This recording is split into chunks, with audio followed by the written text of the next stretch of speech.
चाहूंगी कि मुझे इसका गम नहीं कि बदल गया जमाना, मेरी जिंदगी है तुमसे कहीं तुम बदलना जाना। I love you.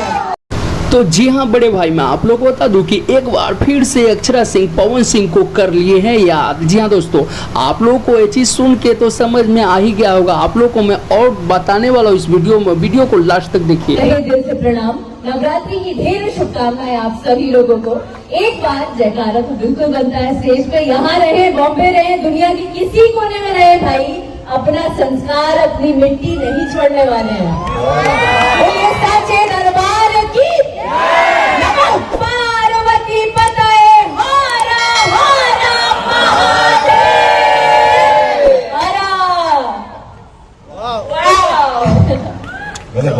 I hope you all are fine. मैं थोड़ी सी लेट हो गई, माफी चाहती हूँ। और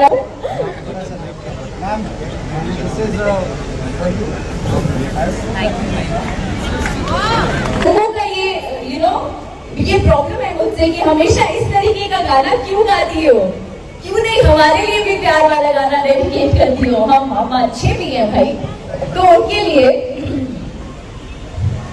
मन उसके ख्याल में ही खो जाता है, अरे ऐसे ही प्यार यार हो जाता है, आगे सपने में मेरे सताने लगा, धीरे धीरे वो दिल में समाने लगा। सच सच बताती हूँ मान आ गया, पलनवा के बेटा पसंद